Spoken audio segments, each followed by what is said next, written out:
What truly unfolds after that final breath? Does the self vanish into an endless void? Or does it awaken into realms far beyond our imagination? Welcome, seeker, to a journey into the ultimate enigma, a mystery that has haunted and inspired human beings for millennia.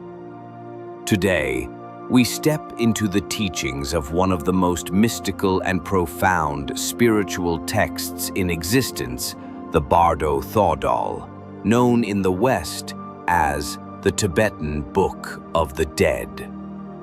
Imagine a spiritual compass, a sacred roadmap for the soul as it navigates the twilight between death and rebirth. This isn't merely a book, it's a liberation manual, whispered across the ages, meant to guide us through the most mysterious passage of all.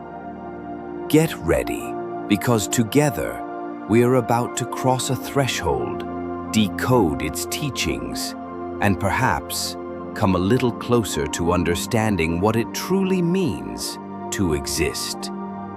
The Bardo Thodol was revealed by the great master Padmasambhava, a legendary mystic who journeyed from India to Tibet in the 8th century. To Tibetan Buddhists, he is known as Guru Rinpoche, the precious master, not only a monk, but a spiritual alchemist, a yogi who transformed worlds using tantric knowledge and deep inner wisdom. His mission? To guide both the living and the dying, to show that even at death's door, freedom is possible. As a child, Padmasambhava displayed extraordinary powers, recognized as a Mahasiddha, one who has achieved ultimate realization. When invited to Tibet by King Trisong Detsen, he faced a land steeped in animism, shamanism, and the ancient Bon religion. Rather than erase the old, he integrated it.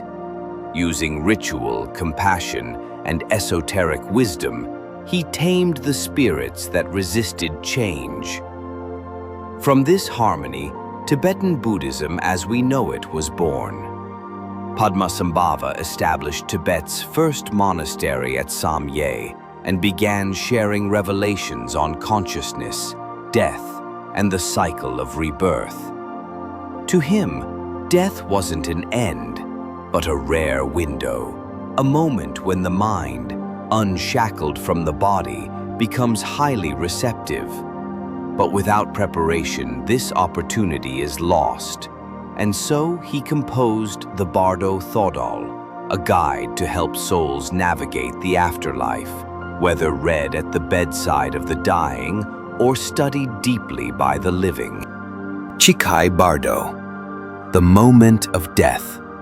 When the physical body dies, the soul enters the Chikai Bardo. Here, it encounters the clear light, a radiant field of pure, undivided consciousness.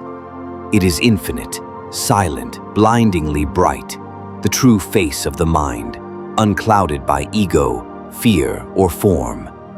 Those who can recognize this light as their own essence achieve instant liberation, free from rebirth, free from illusion. But most of us are not ready. We recoil, we cling to what's familiar, and so the light fades and the soul slips into the next Bardo, Chonyi Bardo, the realm of visions. Here the soul witnesses visions of incredible intensity. Some are serene, radiant Buddhas, benevolent beings of light. Others are terrifying, wrathful deities, nightmarish forms that seem to attack or judge. But none of these figures are external. They are reflections, mirror images of our own mind, our hopes, our fears, our attachments. This is the realm of projection, where karma takes shape.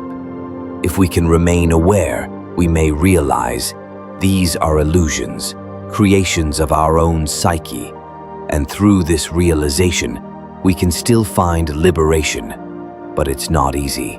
The peaceful deities may overwhelm us with their light. The wrathful ones can send us spiraling into terror. Yet both are masks of the same clear light.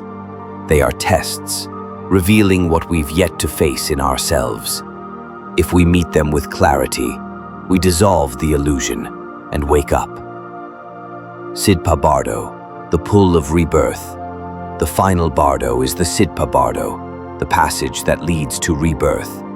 By this point, the soul has tasted dissolution and vision. Now it feels the urge to be born again. Guided by karma, the soul is magnetized toward a new body, a new life, a new chance to continue its journey. In this state, desire and fear pull the soul toward conception, usually unaware, reacting rather than choosing. The Bardo Thodol teaches, if the soul can remain lucid even here, even now, it may still transcend the cycle. It may choose not to return, but instead merge with the clear light, entering a state beyond suffering, beyond illusion, a state we call enlightenment. The Bardo Thodol is not a book about death. It is a manual for awareness, a mirror held up to the soul, a guide for anyone who seeks to understand their true nature. It tells us, death is not the end. It is a doorway, and how we walk through it depends on how we've lived. As Ram Dass once said, when you die, there's only one question that matters. How much did you love?